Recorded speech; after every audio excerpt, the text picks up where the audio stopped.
इस सुंदर समय के लिए हम परमेश्वर को बहुत धन्यवाद करते हैं। आइए हम आज परमेश्वर के जीवित वचनों में से सीखने जा रहे हैं। आज का परमेश्वर का जीवित वचन है मल्लाकी की पुस्तक, उसका 3 अध्याय, उसका 10 वचन से 11 वचन तक हम पढ़ करके आज के जीवित वचनों के बारे में सीखेंगे। इसमें ऐसा लिखा हुआ है, सारे दशमांश भंडार में ले आओ कि मेरे भवन में भोजन वस्तु रहे। और सेनाओं का यहोवा यह कहता है कि ऐसा करके मुझे परखो कि मैं आकाश की झरोखा तुम्हारे लिए खोलकर तुम्हारे ऊपर अपरंपार आशीष की वर्षा करता हूँ कि नहीं। मैं तुम्हारे लिए नाश करने वाला को ऐसा घुड़कूंगा कि वह तुम्हारी भूमि की उपज नष्ट ना करेगा और तुम्हारी दाखलताओं के फल कच्चे ना गिरेंगे। सेनाओं के यहोवा का यही वचन है। प्रभु के सुंदर समय हम दिया, सचमुच महान समय के लिए हम धन्यवाद करते हैं। आइए सचमुच आज का दिन परमेश्वर को आशीष देने के लिए, उस वचन के द्वारा हम सभी आशीष होने के लिए हम छोटा सा दुआ करते हैं और हम उस वचन की भेदों को जानने की कोशिश करेंगे। अनुग्रह आशीष से भरा परमेश्वर, दिए हुए समय के लिए धन्यवाद करते हैं पिता परमेश्वर। प्रभु ये दिए हुए आशीष के लिए धन्यवाद करते हैं। प्रभु जीवित वचन के लिए धन्यवाद करते हैं। प्रभु ये सुंदर अवसर प्रभु संध्या के समय पिता परमेश्वर आपके जीवित वचनों में से हम सुनने के लिए प्रभु हम एक सुंदर अवसर दे रहे हैं प्रभु, इसलिए हम धन्यवाद करते हैं प्यारे पिता परमेश्वर। प्रभु आगे के समय को पवित्र हाथों में सौंपता प्रभु, हर एक सुनने वाले भाई बहनों तेरा दासियों को तेरे पवित्र हाथों में सौंपता प्रभु। प्रभु प्यारे पिता परमेश्वर ये वचन प्रभु हर एक के जीवन में आशीष को लेकर आने के लिए हम दुआ करते हैं पिता परमेश्वर। जिस प्रकार वचन को सुने प्रभु, पढ़े पिता परमेश्वर प्रभु, वैसे ही पिता परमेश्वर आज के जीवित वचन को शुरू से आखिर तक हम लोग सुनने पाए प्रभु। अब आपके आशीष को 30 गुना सारू नहीं प्रभु पर 100 गुना पाने पाए पिता परमेश्वर। प्रभु सारी बातों का धन्यवाद प्रभु, हमारी प्रार्थना को सुना उत्तर धन्यवाद और धन्यवाद। छोटी सी दुआ, तेरे प्रिय पुत्र जगत को उद्धार करता प्रभु ये समस्या के मीठे मधुर नाम मांगते हैं, सुन और दया से गणपिता आमीन। आइए हम आज परमेश्वर के जीवित वचनों के बारे में सीख रहे हैं कि परमेश्वर हमसे बातें कर रहा है कि सचमुच आज के दिन परमेश्वर हमारे जीवन में एक सुंदर वचन दिया है। वो वचन ये है कि हमारे पिता परमेश्वर हमारे लिए कहता है कि उसका वचन के अनुसार यदि हम चलते हैं, उसका आज्ञा को हम मानते हैं, तो परमेश्वर का जो आशीष हमारे जीवन में होता है वो कैसे हमारे जीवन में होगा, इसके बारे में हम आज सीखने जा रहे हैं। इसमें लिखा हुआ सचमुच है कि यह सेनाओं का यहोवा हमारे पिता परमेश्वर का ये वाणी है। वो कहता है कि ऐसा करके मुझे परखो कि मैं आकाश के झरोखों को तुम्हारे लिए खोलकर तुम्हारे ऊपर अपरंपार आशीष की वर्षा करता हूँ कि नहीं। और तुम्हारे लिए नाश करने वाला को ऐसा घुड़कूंगा कि वह तुम्हारी भूमि की उपज को नष्ट ना करेगा और तुम्हारी दाखलताओं के फल कच्चे ना गिरेंगे। सेनाओं का यहोवा की यही वचन है। तो आइए हम इस वचन के बारे में हम सीख रहे हैं कि हमको सचमुच एक इसके बारे में परमेश्वर प्रभु यीशु मसीह आज हमसे बात कर रहा है। पवित्र आत्मा हमें अगुवाई कर रहा है कि हम आज उसके जीवित वचनों में से सीखने जा रहे हैं। क्यों हम चाहते हैं कि हमारे जीवन में भी ऐसा अनुग्रह हमारे आशीष हो कि हमारा भूमि का उपज या हम जो भी काम करते हैं उसको दुष्ट आत्मा या हर एक चीज़ उसको नष्ट ना करे, या जो भी हम काम करते हैं वो फल कच्चा ना गिरे। तो परमेश्वर का आशीष जो हमको आज बताता है, हम उस वचन के अनुसार हमको चलने की जरूरत है। यह पिता परमेश्वर प्रभु यीशु मसीह कहता है, जिसके बारे में आज हम वचन सुन रहे हैं। ये वचन मल्लाकी की पुस्तक है, इसमें के बारे में इसमें लिखा हुआ है एक ये वचन हमारे जीवन में कब लागू होता है बोलते हैं, जब हम परमेश्वर के वचन के अनुसार चलते हैं। किसके बारे में पिता परमेश्वर हमसे बातें कर रहा है, इसके बारे में हम आइए हम इस वचनों को पूरा देखेंगे। इसमें लिखा हुआ है मल्लाकी की पुस्तक, उसका 3 अध्याय उसका 6 वचन से हम पढ़ेंगे, तब यहाँ पर हमको समझ में आ जाएगा। इसमें लिखा हुआ है, दशमांश की चोरी के बारे में लिखा हुआ है, क्योंकि मैं यहोवा बदलता नहीं, इस कारण ही याकूब के संतान तुम नष्ट नहीं हुए। अपने पुरखाओं के दिनों में तुम लोग मेरी विधियों से हटते आए हो और उनका पालन नहीं करते। तुम मेरी ओर फिरो, तब मैं तुम्हारी ओर फिरूंगा। सेनाओं का यहोवा का यही वचन है। प्रियो, यहाँ पे हम एक बातों को देख रहे हैं। इसमें लिखा हुआ है कि तुम विधियों से हटते आए हो, तुम लोग मेरी विधियों से हटते आए हो और उनका पालन नहीं करते। मतलब तुम्हारे पुरखाओं के दिनों से लोग मेरी विधियों से हटते आए हैं। मतलब इसके बारे में यहाँ प्रभु यीशु मसीह हमारे जीवन में से बातें कर रहा है बोलने से। ये दशमांश के बारे में यहाँ पे प्रभु यीशु मसीह का जीवित वचन हमसे बातें कर रहा है। उसमें आगे लिखा हुआ है, उनका पालन नहीं करते। तुम मेरे ओर फिरो और तब मैं तुम्हारी ओर फिरूंगा। सेनाओं का यहोवा का यही वचन है। यहाँ पे लिखा हुआ आगे, परंतु तुम मुझसे पूछते हो कि हम किस बात में फिरे, क्या मनुष्य परमेश्वर को धोखा दे सकता है? पर देखो तुम मुझको धोखा देते हो, तब भी पूछते हो कि हमने किस बात में तुम्हें लूटा है। दशमांश और उठाने की भेंटों में तुम पर भारी साप पड़ा है, क्योंकि तुम मुझे लूटते हो और वरन सारी जाति ऐसा ही करते हैं। प्रियो, यदि हम परमेश्वर का जीवित वचन सुन रहे हैं तो यहाँ तो हम सुन रहे हैं दान दशमांश के बारे में हम सुन रहे हैं। यदि दान दशमांश यदि हम परमेश्वर की वचन के अनुसार इसमें बोलने से यही का बात नहीं है। हम अब्राहम के बारे में देखते हैं, वो मलाकिसिदक जो परमेश्वर का याजक के पद पर था, उनको अपना कमाई का 10वां हिस्सा देता था। और याकूब के बारे में देखते हैं, याकूब भी अब भी अपने भूमि की उपज का या भेड़ बकरी का जो भी उसका भाग होता था उसका 10वां भाग परमेश्वर को देता था। यहाँ पर हम देखेंगे कि हम 10वां भाग देने से का प्रतिफल हमारे जीवन में क्यों होता है यदि हम परमेश्वर के वचन के अनुसार चलते हैं, क्योंकि इसके में बात लिखा हुआ है। इसमें किसके बारे में लिखा है बोलने से आज हम परमेश्वर जीवित वचन सुन रहे हैं, वो है बोलने हैं परमेश्वर के दशमांश देने का प्रतिफल के बारे में हमारे जीवन में जब होता है। जब हम परमेश्वर के वचन के अनुसार चलते हैं, हमारा अपने कमाई का 10वां हिस्सा परमेश्वर के लिए देते हैं।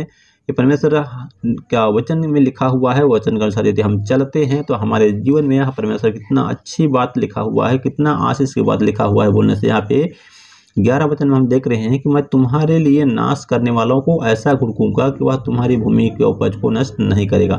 प्रियो, यदि हम हमारे जीवन में दुख तकलीफ या हर एक प्रकार के अंधकार की शक्ति जिससे हमारा जो भूमि का उपज हो या हर एक चीज जो हमारा नाश होता है, उस नाश होने से बचाने के लिए एक ही रास्ता है बोलने से प्रभु यीशु मसीह के जीवित वचन से चलते हैं, तब हमारे जीवन में वो आशीष को लेकर आता है। यदि हम दान दशमांश देखते हैं तब ये वचन हमारे जीवन में पूरी होता है।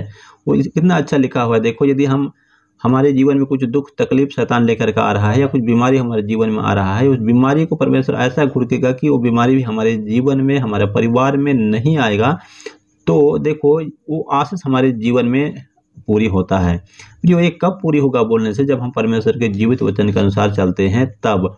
यहाँ पे हम और एक बातों को लिखते हैं देखेंगे। यहाँ परमेश्वर बोलता है कि हम दान दशमांश देना कैसे टाइप का देना है बोलने से यहाँ पे हम 2 कुरिन्थी की पुत्री उसका 9 अध्याय में हम देखते हैं परमेश्वर यहाँ किसी के ऊपर जोर जबरदस्ती नहीं बोलता कि दान देना है दशमांश देना है। परमेश्वर के वचन पर हम चलते हैं तब हम उसका आशीष को प्राप्त करते हैं। यहाँ पे लिखा है, देखो 9:6 में देखते हैं, परंतु बात यह है जो थोड़ा बोता है वह थोड़ा काटेगा भी, और जो बहुत बोता है और बहुत काटेगा। हर एक जन जैसा मन में ठाने वैसा ही दान करे, ना कुड़ के ना दबाव से, क्योंकि परमेश्वर हर्ष से देने वालों से प्रसन्न रखता है। प्रियो, हम जो भी परमेश्वर वचन दिया रहता है उसमें यदि हम हर्ष से देते हैं, लेकिन इस बात यहाँ है कि यदि हम थोड़ा सा परमेश्वर का दान देते हैं हम थोड़ा ही आशीष पाएंगे। यदि हम बहुत ज़्यादा परमेश्वर के लिए देते हैं तो बहुत ज़्यादा आशीष पाएंगे। इसी कारण परमेश्वर वचन लिखा है, जो जैसा बोता है वैसे ही काटेगा, जो थोड़ा बोएगा तो थोड़ा काटेगा, यदि ज़्यादा बोता है तो ज़्यादा काटेगा। प्रियो, यहाँ पे हम इस वचन के बारे में यहाँ पे एक चीज़ हमको देखेंगे। इसमें लिखा हुआ है परमेश्वर हर्ष से देने वालों से प्रेम रखता है, और हर्ष से देने वालों के जीवन में ही परमेश्वर का वो आशीष हमारे जीवन में आता है। इसके बारे में हम उत्पत्ति की पुस्तक के में भी बारे में देखते हैं कि इसका भेंट को परमेश्वर ग्रहण करता है। जो कैसे देते हैं उसके जीवन में आज हम जो वचन सुन रहे हैं मल्लाकी की पुस्तक, वो किसके लिए लागू होता है बोलने से यहाँ कैन और हाबिल के बारे में भी देखते हैं। कैन और हाबिल, कैन तो भेड़ बकरी चलाता था, लेकिन हाबिल भेड़ बकरी चलाता था, कैन खेती बाड़ी करता था। लेकिन परमेश्वर ने यहाँ किसकी भेंट को ग्रहण किया बोलने से इसमें हम देखते हैं। इसके द्वारा हम थोड़ा सा इस वचन को समझने की कोशिश करेंगे। 4:3 में लिखा है, कुछ दिनों के पश्चात कैन यहोवा के पास भूमि की उपज में से कुछ भेंट ले आया, और हाबिल भी अपने भेड़ बकरी के कई एक पहलौठे बच्चे को चढ़ाने के लिए ले आया और उनकी चर्बी को चढ़ाया। तब यहोवा ने हाबिल की भेंट को तो ग्रहण किया, परंतु कैन और उसकी भेंट को ग्रहण न किया। तब कैन अति क्रोधित हुआ और उसके मुंह में उदासी छा गई। प्रियो, यहाँ पे हम देखते परमेश्वर वचन में देख रहे हैं परमेश्वर कैसे भेंटों को ग्रहण करता है। यहाँ पे देखते हैं, यहाँ पे 2 व्यक्ति के बारे में लिखा हुआ है कि एक भूमि की उपज के बारे में देखते हैं और एक भेड़ बकरी के पहलौठों के बारे में। लेकिन यहाँ पे हाबिल के बारे में देखते हैं। हाबिल इसमें लिखा हुआ है, देखो 4 में लिखा हुआ है, और हाबिल भी अपने भेड़ बकरियों के कई एक पहलौठे बच्चे को भेंट चढ़ाने के लिए लाया। इसमें देखो प्रयोग कौन सा भेंट को परमेश्वर ग्रहण करता है बोलने से, जो भूमि की उपज हो या हमारे कमाई का 10वां भाग हो, कौन सा भाग को बोलता है कि भूमि की पहला उपज के बारे में यहाँ पे लिखा हुआ है।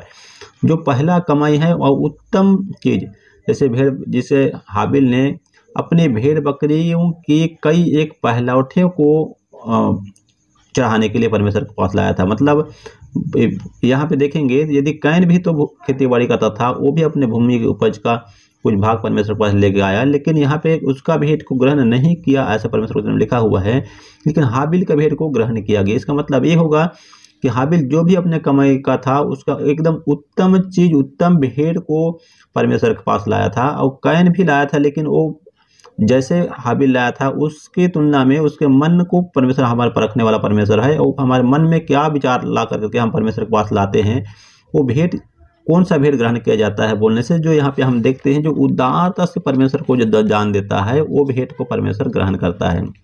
प्रियो, आज हम इस वचन के द्वारा सीख रहे हैं कि यदि हम भी परमेश्वर के वचन के अनुसार यदि वैसे हम चलते हैं और उसके आज्ञाओं को मानते हैं, तो सचमुच यदि हम भी परमेश्वर के लिए हमने अपने कमाई का 10वां भाग या भेंट के रूप में जो भी चीज़ लाते हैं उसको उत्तम चीज़ों को जरूरत है, उत्तम चीज़ और बोलने से उदारता से देने वालों से परमेश्वर प्रसन्न होता है।